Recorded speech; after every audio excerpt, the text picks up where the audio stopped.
Chinese cars are taking over the world. BYD just outsold Tesla globally. They're flooding Europe. They're dominating Mexico. But here in America, you can't buy one even if you wanted to. The question is, for how long? What's up everyone? Welcome back to Niche Auto. Today we're talking about something that's about to shake up the entire American car market.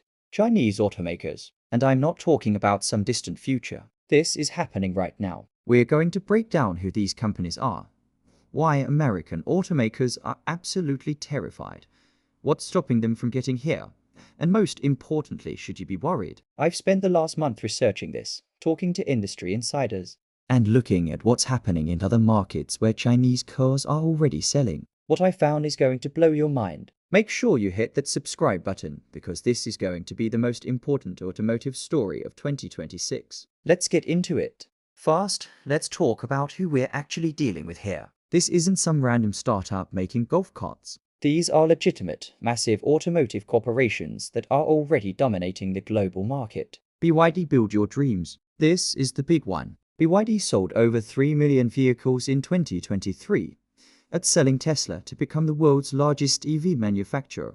They make everything from $10,000 compact EVs to luxury sedans. And here's the crazy part, their blade battery technology is considered some of the safest and most efficient in the world. Warren Buffett invested in BYD back in 2008. That should tell you something. NIO. Think of them as the Chinese Tesla. Premium electric SUVs and sedans with battery swap technology. You can swap your entire battery in under 5 minutes instead of waiting to charge. They're already operating in multiple European countries. Geely. This one's interesting because you might already own a Geely vehicle without knowing it. They own Volvo, Polestar, and Lotus. They know how to build quality cars because they've been learning from the best. SAIC Motor. They own MG, which is already selling in Europe and Mexico. And yes, that's the same MG that used to make British sports cars. It's Chinese now, and they're selling affordable EVs left and right. Chery, one of China's oldest automakers. They're known for reliable, affordable vehicles, and they've been exporting globally for years. Here's what you need to understand, these aren't copycat companies anymore. In the 2020 FJD Power China quality surveys, Chinese brands scored an average of 216 problems per 100 vehicles. You know what Ford and Chevy scored? 215 to 220. They're already matching American quality, and they're doing it at half the price. Ford CEO Jim Farley called Chinese EVs the ultimate competition and an existential threat to the American auto industry. And he's not being dramatic, he's being realistic. Let me give you some numbers that'll make you understand why. In China, you can buy a BYD Dolphin Mini for $21,000. That's a fully electric vehicle with modern technology, good safety ratings, and 200 plus miles of range. In America, the cheapest new EV starts at around $35,000 to $40,000, and that's after tax credits. BYD can produce vehicles at a cost that American manufacturers simply cannot match. Why? 4 reasons. 1. Scale. China produced 30 million vehicles in 2024. They have massive economies of scale that nobody else can touch. 2. Vertical integration. BYD doesn't just make cars, they make their own batteries, their own semiconductors, their own everything. That cuts costs dramatically. 3.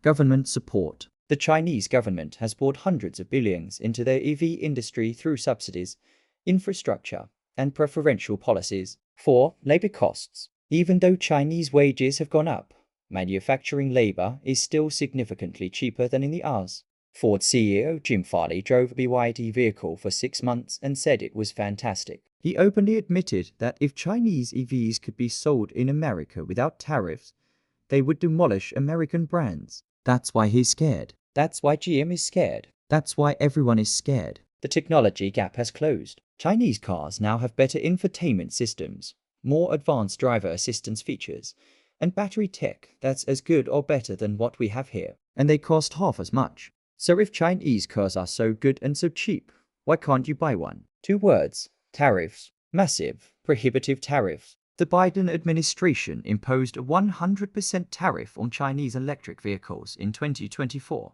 That means if a car costs $20,000 in China, by the time it gets to America, it's $40,000 before it even hits a dealership. Then Trump came back into office and took it even further.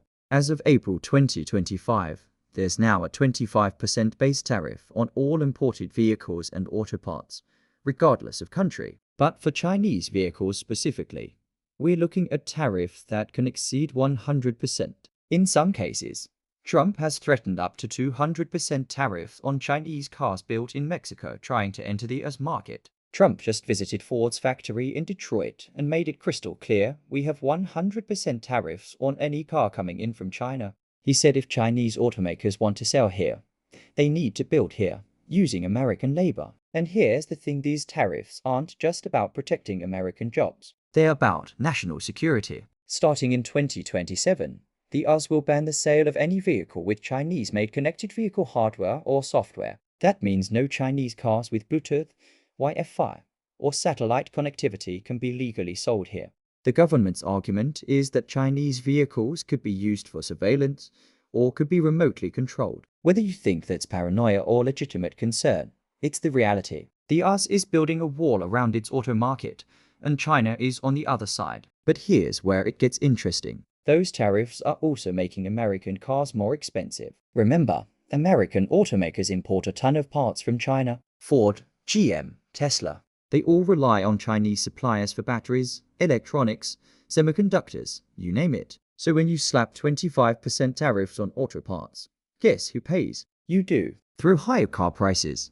Now here's where the story gets really interesting. Chinese automakers are setting up shop in Mexico, and American politicians are losing their minds over it. BYD is building a massive manufacturing facility in Mexico. So are other Chinese brands. Why? Because Mexico has access to the USMCA, the trade agreement between the US, Mexico, and Canada. Cars built in Mexico can enter the US with much lower tariffs or even tariff-free under certain conditions.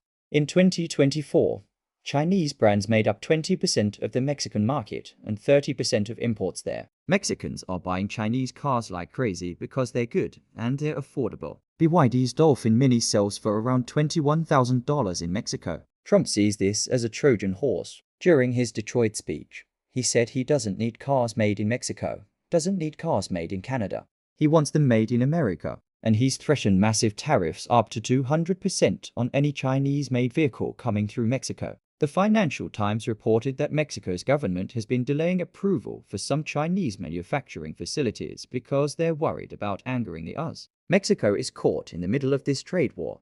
But here's the twist: Canada might flip the script. Reports are coming out that Canada is in advanced talks with China to drop their 100% tariffs on Chinese EVs. Why? Because Trump's trade war has become so hostile that Canada is pivoting away from the US and looking to China as a trading partner instead. If that happens, Chinese cars could flood Canada, and Canadian consumers would have access to affordable EVs that Americans can only dream about. Okay, so let's address the elephant in the room. Are Chinese cars actually good, or is this just hype? I'm going to give you the data, and you can decide for yourself. According to the 2024 JD Power China Initial Quality Study, Chinese domestic brands average 216 problems per 100 vehicles. Ford and Chevy, about 215 to 220. Toyota averaged 197. Honda was at 101. What does that tell us? Chinese cars are now statistically as reliable as American brands, and they're closing in on Japanese reliability. That's a massive shift from 10 years ago when Chinese cars were notorious for breaking down. Safety is another story where Chinese cars have made huge improvements. Many Chinese EVs tested by Euro NCAP, that's Europe's crash testing organization, have scored 5 stars. 6 out of the top 10 Euro NCAP ratings in recent years were Chinese models. They're not just meeting safety standards, they're exceeding them. Build quality has also improved dramatically. Brands like Geely, which owns Volvo, have learned from their European partners. You're getting soft-touch materials, good fit and finish, and sophisticated technology. It's not the cheap plastic interiors of the 2000s anymore. But and this is important, there are still some concerns. Chinese cars from 13 to 48 months old are experiencing more problems than when they were brand new. The 2025 JD Power Vehicle Dependability Study showed that long-term quality is declining, with issues increasing to 197 problems per 100 vehicles. That's worse than Japanese brands for long-term reliability.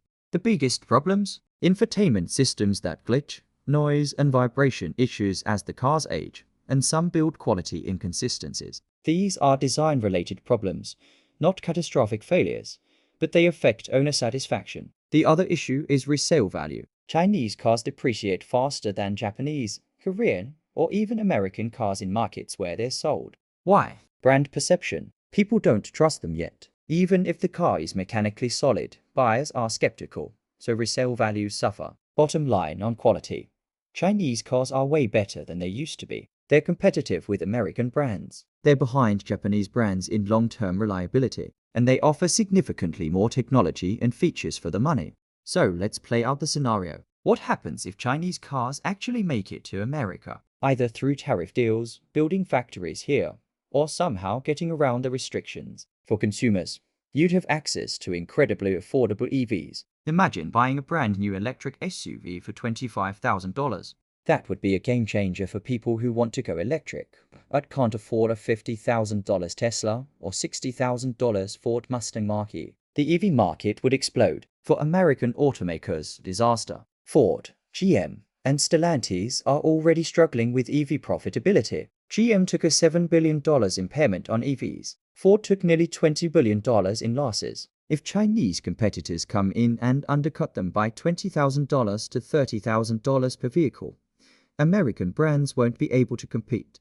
They'd either have to slash prices and lose money, or lose market share and eventually go bankrupt. Remember what happened to American TV manufacturers when cheap Japanese and Korean TVs flooded the market? Yeah, American TV brands don't exist anymore. For jobs, this is the big political issue. American auto workers would be at risk if people stop buying Ford and GM vehicles because Chinese cars are better and cheaper.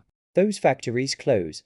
Those workers lose their jobs. That's tens of thousands of jobs across Michigan, Ohio, Kentucky, and other manufacturing states. Politicians can't let that happen without a massive fight. For innovation, here's an interesting angle. Competition could force American automakers to innovate faster. Right now, they're kind of coasting because they have a protected market. If Chinese competitors showed up, American companies would have to step up their game on technology, pricing, and efficiency. That could ultimately benefit consumers. For the environment, more affordable EVs means more people can afford to go electric, which means lower emissions. If Chinese EVs accelerated America's transition away from gas vehicles, that would be a huge win for climate goals.